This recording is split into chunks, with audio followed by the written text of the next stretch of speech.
Salut tout le monde, dans cette nouvelle vidéo Lego, vous avez vu le titre et la miniature. Aujourd'hui on va troquer notre baguette magique et notre cape de sorcier contre un slip moulant de super héros musclé, enfin musclé pas pour moi, puisqu'on va parler de la version miniature du Tumbler, le set 76-239, à paraître le 1er octobre prochain.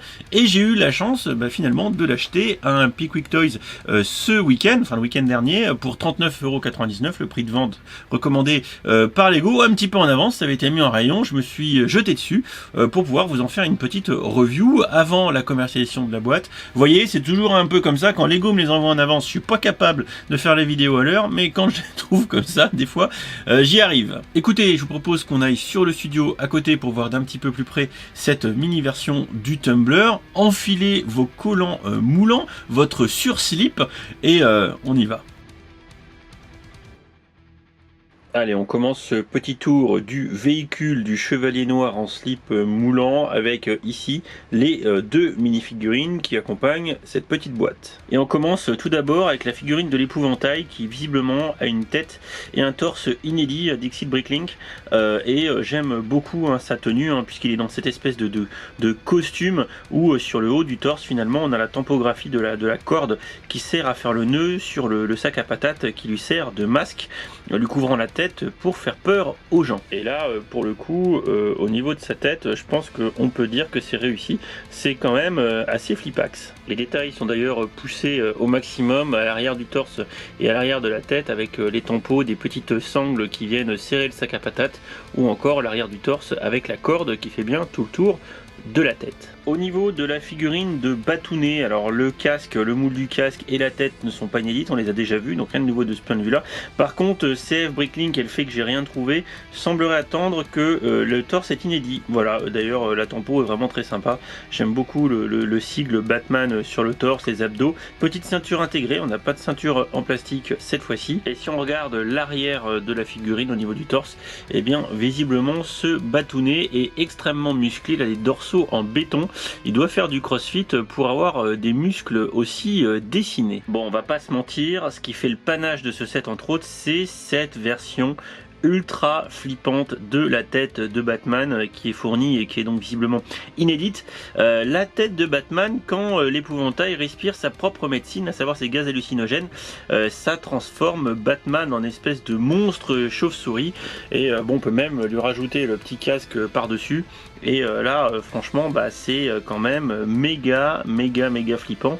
Même si vous voyez pas bien, vous pouvez me croire sur parole. Bon après, si on fait le tour de ce petit Tumbler, franchement, moi je vous avoue, non seulement j'ai kiffé le monter, ça se monte bien, c'est simple, c'est plutôt fun à monter, assez peu répétitif, et le résultat est quand même assez stylé. Malgré une échelle relativement réduite, on perd pas le côté massif du véhicule avec cette réduction d'échelle, et ça franchement c'est assez appréciable, et j'aime beaucoup tous les petits détails qui sont quand même ajoutés. On a par exemple du petit stickers à l'avant pour faire les finitions de la carrosserie, double lance patate à l'avant pour apporter un petit peu de jouabilité, pas mal de petites pièces qui sont utilisées pour faire de la finition et apporter encore une fois un petit peu de détails tout à fait bienvenus sur un modèle à cette échelle, les deux roues avant qui sont bel et bien séparées comme le vrai modèle avec chacun un bras particulier pour les entraîner, alors qu'à l'arrière on retrouve bien nos deux doubles pneus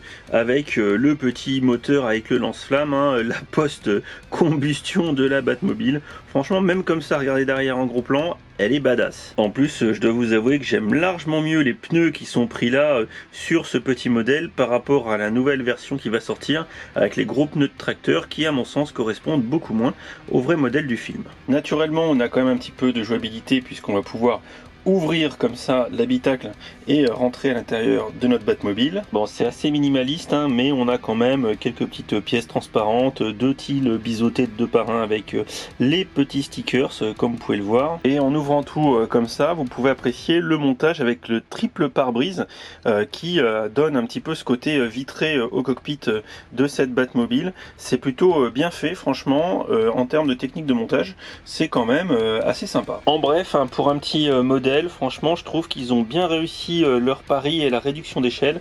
Elle garde un petit côté badass super stylé. Franchement, j'aime beaucoup. Concluons rapidement sur cette petite Batmobile Tumbler, mini version avant de la sortie de la grosse. Eh bien, je suis franchement vraiment hypé par cette petite boîte. Je la trouve bien faite, bien finie, bonne proportion. Les figurines qui sont avec, enfin, faut pas se le cacher, sont excellentes. La tête de Batman en mode effrayante, genre t'as mangé le gaz de l'épouvantail. Franchement, c'est méga stylé. La figurine de l'épouvantail également.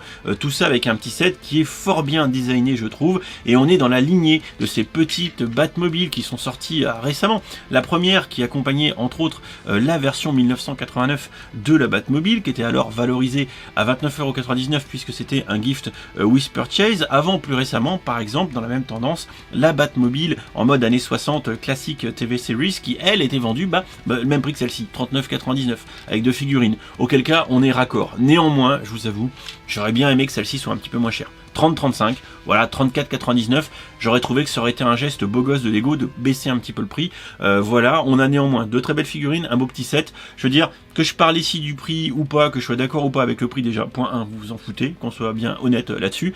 Et point 2, je pense que les fans de Batman l'achèteront quoi qu'il arrive, et je les comprends totalement. Et il y a vraiment un côté badass là-dessus. Bon, je vais essayer de vous mettre sur le blog aussi des photos supplémentaires qui sont franchement plutôt cool. N'hésitez pas à les checker à l'occasion. La boîte sort le 1er octobre 2021 dans les rayons de toutes les grandes surfaces de qualité. Je pense que ça devrait partir assez vite. Je pense que cette boîte devrait bien partir, bien fonctionner. Et pour l'instant, il n'y a pas d'informations sur une éventuelle possibilité qu'elle soit offerte. De toute façon, là, elle est vendue 40 balles. Je vois pas pourquoi elle passerait gift with purchase. Donc je pense que ça devrait rester comme ça. Mais je peux me tromper. Je vous fais des bisous. On en discute dans les commentaires. Donnez-moi votre avis. Je pense que vous devriez être assez nombreux à commenter celle-ci.